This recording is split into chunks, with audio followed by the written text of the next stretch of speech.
Well, we can change our shoes if we like. We can change our boots and maybe put on some snappy clothes if we wish. We could do that, sure.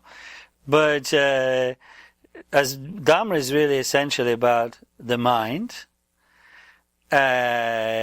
which is unborn and unceasing. Well, the mind of a Los Angelino in 2016, in that sense, of being the union of luminosity and emptiness, is the same as the mind of a Indian peasant in 300 BC. And as the other thing that Buddhism is about is the disturbing emotions and karma, which occlude this true nature of mind. That hasn't shifted very much. It's still the same old greed, hatred and delusion that it ever was, and the same old neurotic, self-aggrandizing actions it ever was. Okay, maybe now you've got a computer to help you do those actions even more quickly, and you can drive in a car even more quickly, but in terms of the real stuff, no. The disturbing emotions and ignorance which are to be removed, and the mind which is the basis to be uncovered, they haven't changed. So the real profound Dharma teachings which are transmitted from culture to culture don't need to be changed. As I say, the externals may need to be changed to a certain extent, and they already were. Dharma's always been kind of somewhat receptive. Dharma looks different in Japan, in terms of visuals, in terms of presentation, than it did in the Himalayas. And the Himalayas look different from how I guess it is in Sri Lanka or Burma. So sure, external appearances will change, and I think just organically and naturally.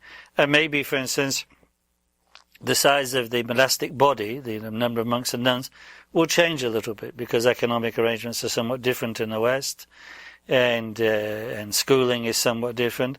So maybe, for instance, the numbers of monks and nuns might change, and it's already beginning to change anyway in India and in the Himalayan regions right now among the Tibetan emigres. But that's still, in a way, people might think it's very important, but it's still superficial in comparison with the deep work of Dharma. The teaching, the moral teaching, the meditative teaching, and the teaching on the nature of reality. That doesn't need to change. Sometimes we might find new metaphors.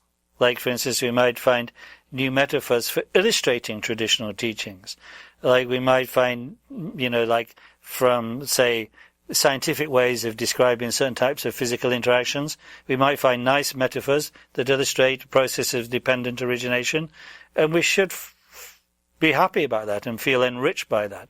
So some of the metaphors and the stories that come into Dharma may be new, and we shouldn't resist that. We don't have to use just one set of metaphors. Other metaphors can be helpful to us. And if our culture has got metaphors that are rich and helpful for us, we'd be foolish not to use them.